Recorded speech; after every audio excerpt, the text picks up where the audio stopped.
Olá, aqui estamos outra vez em nome do soberano Criador dos céus e da terra, o Senhor Jesus Cristo. Estou dando sequência à minha exposição da minha tradução de Atos. Estamos agora ainda no capítulo 7, mas vamos para o verso 17.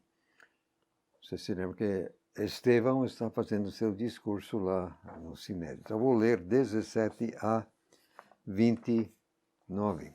Ao se aproximar o tempo da promessa que Deus tinha jurado a Abraão, o povo cresceu e se multiplicou no Egito, até que se levantou um rei diferente que não conhecia José.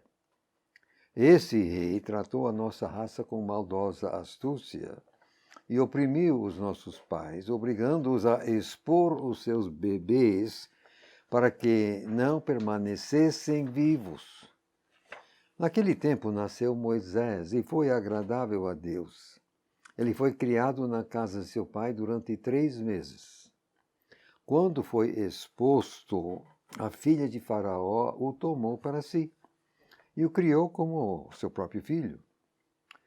E Moisés foi instruído em toda a sabedoria dos egípcios. Com isso, tornou-se poderoso em palavras e obras. Ora, ao completar 40 anos de idade, veio-lhe ao coração ir visitar os seus irmãos, os filhos de Israel. Ao ver um deles sendo maltratado, defendeu e vingou o oprimido, abatendo o egípcio. Ora, ele supunha que os seus irmãos compreenderiam que, por sua mão, Deus estava dando-lhes livramento. Mas eles não compreenderam. No dia seguinte, ele apareceu a uns que estavam brigando e tentou reconciliá-los, dizendo: Homens, vocês são irmãos, por que maltratam um ao outro? Mas o que estava maltratando o próximo empurrou Moisés, dizendo: Quem te constituiu chefe e juiz sobre nós? Queres matar-me como mataste o egípcio ontem? Pronto, diante desse dizer, Moisés fugiu e se tornou peregrino na terra de Midian, onde gerou 2 filhos. Verso 18. Diz um rei diferente. O vocábulo grego aqui sugere que era um tipo diferente. Ou foi uma dinastia diferente, ou, quem sabe, até uma raça diferente. Agora, quando fala aqui, obrigando os verso 19 a expor os seus bebês para que não permanecessem vivos, isso é muito assim, indireto, mas o texto grego é exatamente assim, indireto, e eu procurei traduzir da mesma forma. Agora, Moisés, verso 23. Veio-lhe ao coração ir visitar os seus irmãos. Comparando Hebreus capítulo 11, versos 24 a 26, parece que Moisés tinha rejeitado formalmente o status de ser o filho da filha de Faraó, junto com as vantagens políticas e outras que acompanhavam tal status. Agora, semelhante atitude não deve ter agradado a Faraó, razão pela qual estava disposto a matar Moisés quando a oportunidade apareceu. Você vai ver isso lá atrás no relato, em Gênesis. Agora, verso 25 é curioso, eu acho pelo menos. Diz aqui, ele supunha que os seus irmãos compreenderiam que por sua mão Deus estava dando livramento. Ora, como? Essa avaliação do pensamento de Moisés não se encontra no Antigo Testamento. Pelo menos não a essa altura. Será que Moisés realmente imaginou que matar um egípcio faria alguma diferença? Ou que Deus daria livramento dessa maneira? Não sei. Se ainda quiser perguntar no céu, pode. Contudo, comparando isso aqui com o verso 23, podemos entender que foi Deus mesmo que colocou no coração de Moisés visitar seu povo. Aí, deu no que deu. Ele fugiu para não ser morto por Faraó. Isso você tem que ver isso lá atrás em Gênesis. Agora, verso 29. Eu digo francamente que a seleção de detalhes que Estevão fez me intriga. Ora, os dois filhos de Moisés não tinham proeminência na história de Israel. E por que então mencioná-los? Não sei, mas a omissão de Moisés quanto à circuncisão dos filhos quase lhe custou a vida. Êxodo 4, 24, 26. Ele já a caminho do Egito para cumprir com a ordem de Deus. Aí Deus chega e quase mata. Mas, obviamente, tem muito mais nessa história do que está relatado nesses 3 versos em Êxodo. Mas, embora o próprio Moisés certamente tinha sido circuncidado enquanto bebê, ele foi criado como egípcio, e a importância do procedimento não lhe foi inculcada. Depois, a mulher dele, não sendo israelita, era contra. Isso transparece claramente no texto. Foi por causa dela, provavelmente, que os 2 filhos não haviam sido circuncidados, se é que Moisés pensou nisso. Mas a questão é como poderia Moisés liderar o povo da aliança, ao passo que ele mesmo estava ignorando o sinal dessa aliança. Então, entendo que, outra vez, nas entrelinhas, você tem que entender nas entrelinhas, mas Estevão está mostrando como esse pessoal foi sempre difícil, incompleto, problema daqui, problema dali. O próprio Moisés, Deus quase mata porque ele está voltando sem ter circuncidado seus filhos. É a única menção que recebem. Só por isso. Curioso. Prosseguindo, 30 a 34. Completados outros 40 anos, anjo do Senhor apareceu a ele no ermo do Monte Sinai, numa chama de fogo, numa sarça. Ora, ao ver a cena, Moisés ficou maravilhado, mas ao aproximar-se para ver melhor, veio a ele a voz do Senhor. Eu sou o Deus de teus pais, o Deus de Abrão, e o Deus de Isaque, e o Deus de Jacó. Moisés começou a tremer e não ousou olhar. Aí o Senhor disse-lhe: Tira as sandálias dos teus pés, pois o lugar em que estás parado é chão santo. Certamente tenho visto o sofrimento do meu povo no Egito, tenho ouvido os seus gemidos e desci para libertá-los. Agora vem, vou enviar-te para o Egito. Anjo do Senhor. Não há artigo com anjo, mas fica muito claro que o anjo do Senhor, sempre que aparece no Antigo Testamento, é o próprio Jeová, que anjo de Jeová é o próprio Jeová, fica muito claro aqui mesmo. Verso 31, a voz de Jeová. 33, aí Jeová disse. Então, o anjo de Jeová era o próprio Jeová, e entendo que foi Jeová Filho, sempre, que apareceu no Antigo Testamento. Talvez 2% manuscritos gregos de má qualidade, omitem do Senhor aqui, seguidos pela nova versão, internacional, linguagem hoje atualizada, enfim, etc. Mas aqui essa diferença é importante, porque não foi um anjo qualquer, foi o próprio Jeová que apareceu a Moisés. Agora, fala aqui no ermo do Monte Sinai, verso 30. Moisés estava em Midian. Segue-se que o Monte Sinai verdadeiro está em Midian, que faz parte da Arábia, não a península que fica entre as orelhas do Mar Vermelho. Para uma discussão maior, favor de ver onde fica o Monte Sinai. No apêndice, está aqui, ou mesmo no meu site. Essa questão é triste, porque do jeito que o pessoal diz hoje, que o mosteiro de Santa Catarina, lá na península assim chamada, fica supostamente ao pé do suposto monte. Você se lembra que o faraó disse que eles haviam se perdido no deserto? Pois se isso fosse do lado do Egito, da primeira orelha, o Golfo de Suez, olha, durante centenas de anos eles tinham caçado, eles conheciam aquilo com a palma na mão. Não havia como eles se perderem daquele lado, fosse do lado oeste do Suez, do Golfo, não. Depois, o faraó não precisaria de cavalaria para pegá-los, bastava mandar assim os soldados a pé, iam cercá-los.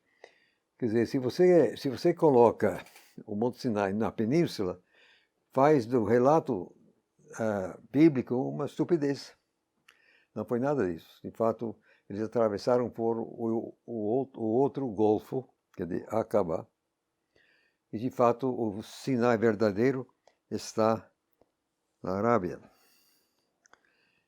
Que, aliás, o governo da Arábia Saudita sabe muito bem, o monte está cercado por uma cerca, você não pode entrar. Agora, quando aqui tem o próprio Deus falando, eu sou o Deus de Abraão e o Deus de Isaac, Deus de Jacó, você vê isso em Êxodo 3, verso 6, o próprio Senhor Jesus, mais tarde, fez uso dessa passagem para demonstrar o fato da ressurreição aos saduceus, isso em Mateus 22, 32. Quando Deus fala aqui no verso 34, é Deus falando, né? Tenho ouvido os seus gemidos e desci para libertá-los. Espera aí, Deus desceu de onde? Do céu, presumivelmente. Parece-me que quando quer que Deus desça, é para intervir nos acontecimentos cá embaixo. Então, quando Deus fala, porque ele desceu, foi para fazer uma coisa aqui. Ele veio realmente intervir nos acontecimentos, como de fato aconteceu neste caso, de forma, aliás, impressionante. Agora 35 a 36. Obviamente aqui Estevão está dando um relato muito resumido.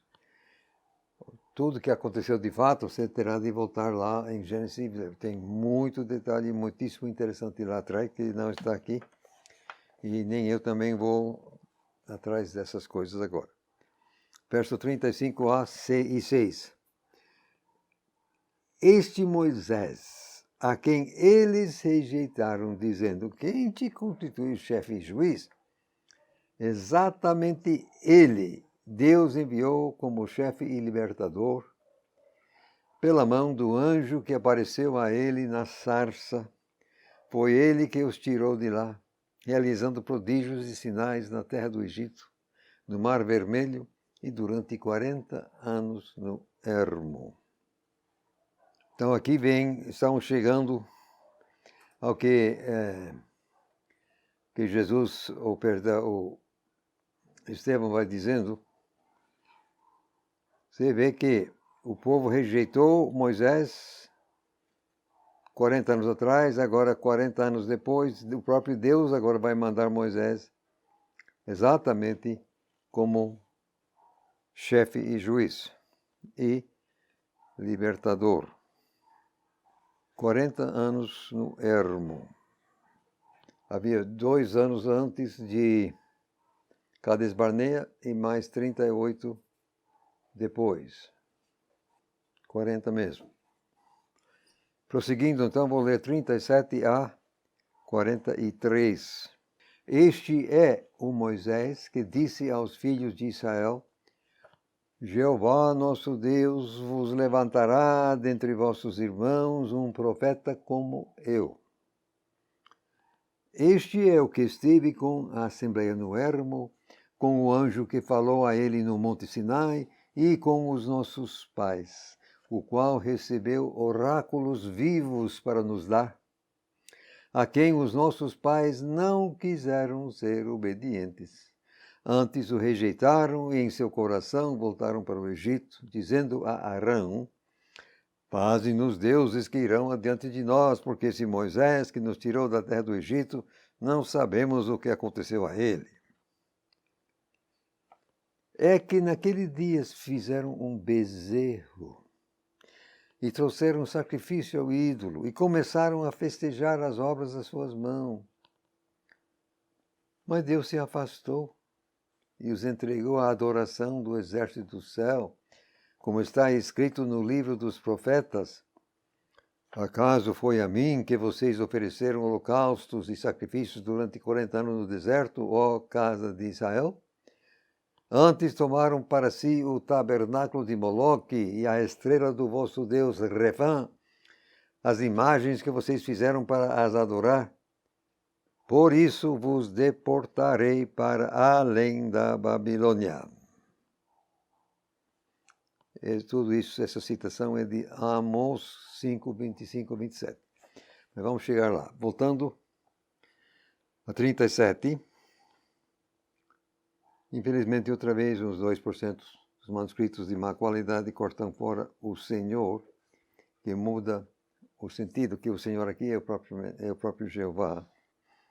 Agora, quem tem costume com o texto recebido, quer dizer, a tradução viva, enfim, uns 55% dos manuscritos gregos têm vosso, em vez de nosso. Só para você saber como é que tem essa diferença. Eu, seguindo a melhor linha de transmissão, eu fiquei com vossos. Não faz muita diferença, de fato. Agora eu entendo aqui no verso 37, que agora Estevão está chegando ao ponto central do seu discurso. Um profeta como eu. Exatamente isso, que esse profeta é Jesus. Eu entendo aqui, no verso 38, né? Moisés esteve com a Assembleia, com Jeová lá no monte, com os nossos pais. Ele está enfatizando que Moisés estava com ambos, tanto com o anjo do Senhor, que era o próprio Senhor, e o povo. Então ele foi tipo de um mediador, como seria também o profeta, como eu. Verso 37, que Jesus foi o grande mediador. E de fato, Moisés serviu de mediador. Você se lembra quando Deus falou com Moisés: deixa eu acabar com esse povo, eu vou começar com você e fazer tudo de novo. Aí Moisés: não faça isso, não faça isso. Aí ele intercedeu pelo povo. Você pode ver isso lá atrás. Ele de fato foi mediador. Agora, verso 38, chegando perto do final, diz: recebeu oráculos vivos. O que faz um oráculo vivo? Eu digo que ele segue funcionando. Ele segue sendo aplicável. Até hoje, os oráculos de Deus ainda são aplicáveis. Então, são vivos, têm vida, nesse sentido. Agora, a rebelião. O pessoal não estava gostando. Isso você vê lá no Êxodo. Agora, o bezerro de ouro. Aquilo foi uma história muito triste. Agora, o que interessa mais aqui é que você poderia não ter entendido em outro lugar, é o que está no verso 42. Deus se afastou, os entregou à adoração do exército do céu. O que seria isso? Não sei, mas presumivelmente Estevão se refere ao exército de anjos caídos que seguiram Satanás. Você pode ver isso em Efésios 2, verso 2 e capítulo 1, verso 21 de Efésios também. Se o próprio Deus te entrega, você está frito, não. Mas nunca ele faz isso sem motivo. Aqui também havia bastante motivo. Aqui, então, Estevão cita Amós, capítulo 5, versos 25 a 27. Isso aqui eu entendo como impressionante. Não está isto aqui explicado lá em Êxodo, não está explicado lá. Lembrar que Amós se dirigiu ao Reino do Norte. A profecia de Amós era para as 10 tribos do Reino do Norte. Então, o que Amós está dizendo é que eles levaram esses ídolos do Egito quando saíram, Moloque, Refã, ficaram durante os 40 dias no ermo, no deserto, e ainda levaram para dentro da terra prometida. Levaram essas desgraças para dentro da terra. Aí vem o juízo de Deus. Vos deportarei para além da Babilônia. E, de fato, as 10 tribos foram simplesmente espalhadas. Ninguém mais hoje sabe dizer para onde. Fatalmente foi além da Babilônia, quer dizer, foi bem mais longe. Tem pessoas até na Índia que se dizem tribo de Israel. Bem longe, além da Babilônia. E foi principalmente as 10 tribos do norte que foram mais assim espalhados.